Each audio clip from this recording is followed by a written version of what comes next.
What's up YouTube? It's me, Dom from Movie Nerd Reviews, and this is a bit of a different video than I usually do. Piece of news dropped from the evil empire known as Disney yesterday. It's a piece of news that got me a little bit excited, but it's also got me a little bit worried, and that is the announcement that their next live-action reboot of one of their animated classics is going to be none other than The Lion King. They are bringing back Jon Favreau to direct it. Couple things to go off of first. This is clearly a clear responder to how successful The Jungle Book was, how good of a job Favreau was able to do. I have said it on multiple occasions. It was absolutely one of my favorite movies of the year so far. I really enjoyed what Favreau and Disney were able to do with the visual effects, considering the fact that that entire film was shot in an LA studio on a blue soundstage, and the entire thing looked completely amazing. I could barely even tell that those animals were CGI'd because of how good they looked. It's also pretty funny considering the fact that because this movie did so successful, and also because of the look and overall aesthetic of this film, people were already comparing it to Lion King. I believe Screen Junkies in their honest trailer for the movie even called out and said that it was a mix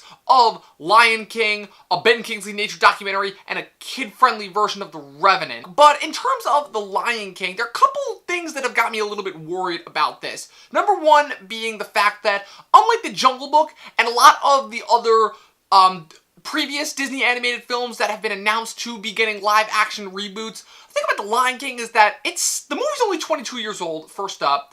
To me personally, it still holds up. It's my favorite Disney animated movie of all time, but there's also the fact that, from a creative standpoint, The Lion King, the way it looks visually, the themes that it covers, the way the story is told, there's something just about that movie that really holds up till today, even more so than a lot of the other Disney movies, because the thing about it is that Little Mermaid, I rewatched that film. That film's in dire need of an upgrade. Beauty and the Beast, you can get away with because of the human factor, and then there are others like Aladdin, Hunchback of Notre Dame, Disney classics that could do with a modern day retelling. But the thing about Lion King is that it still feels so fresh and original at 22 years of age that I don't know if this is going to work out for Disney as well as they want to, because so many people still have a very fresh idea of The Lion King in their minds. See, the thing about The Jungle Book that The Jungle Book had going for it was the fact that a lot of people didn't really remember it because the movie is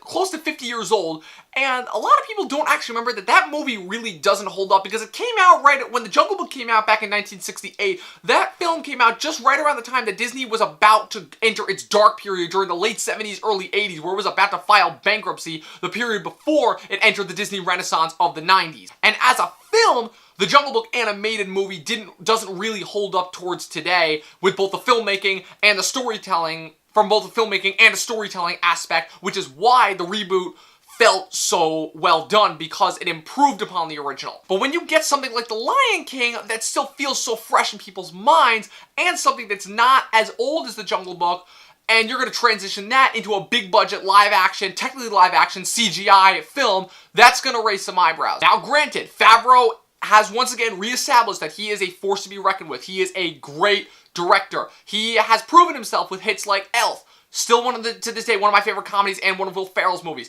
The first Iron Man, the film that kickstarted the Marvel Cinematic Universe. And also, if you guys haven't seen it, 2 years ago, a smaller film called Chef, which was amazing. The dude is a good director, so I do trust him, and unfortunately, I do trust Disney because if there's one thing they're good at, it's making good movies that make a lot of money. There's a reason why they own 3 of the highest grossing film companies right now, film franchises, the Marvel brand for, all the Marvel superheroes, the Lucasfilm brand for Star Wars, and Pixar, which is the king of animation right now. But another thing that just people forget about The Lion King is that, unlike The Jungle Book animated, where The Jungle Book had nobody knew who the voice cast members, I looked it up, I don't even know who any of the guys who voiced the characters from The Jungle Book are, but with The Lion King, that movie had a fantastic cast for the time, because that was mid-90s, where Disney was at its prime, and it was like Marvel. Every big celebrity wanted to be in The Lion King. You got Matthew Broderick, you got James Earl Jones, you got Jeremy Irons, you got Nathan Lane, you got Whoopi Goldberg,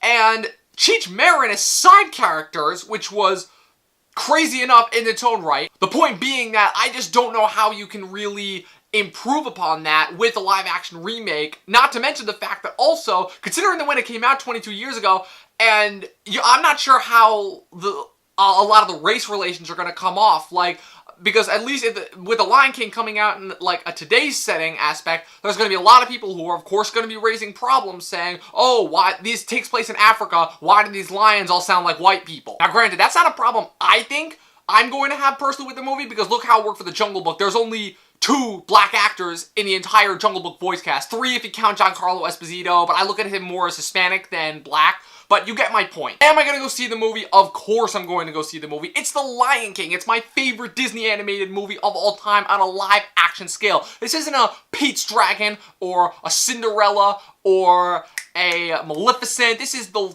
freaking Lion King. My prediction, of course, is that when this movie makes $1 billion at the box office, like it will, because The Jungle Book was a huge success, and with the same visual effects and team behind it as The Lion King is going to crush the box office. Disney is really going to start churning out every year more and more reboots. Like, they had Little Mermaid planned, but Chloe Grace Moretz dropped out of that. They're planning to do Dumbo, directed by Tim Burton. They're planning a Cruella de Vil spinoff with Emma Stone. So, overall, excited am I? Yes, but if I could choose whether or not to make this movie, I would still hold off until this movie, at least me personally, I would wait like a couple, like 20, 30 more years until this movie is like really old to really give it a modern day update. I just feel like now, it coming out now, it's too soon. It won't have the same kind of effect that the Jungle Book had. Those are my thoughts on The Lion King. For more on me, you know what to do. Tweet me, comment, let me know. Please bombard me. Let me know what you think of this piece of news. I want to hear from you guys, because it's a game changer. I don't know about you guys. Lion King was such a huge part of my childhood.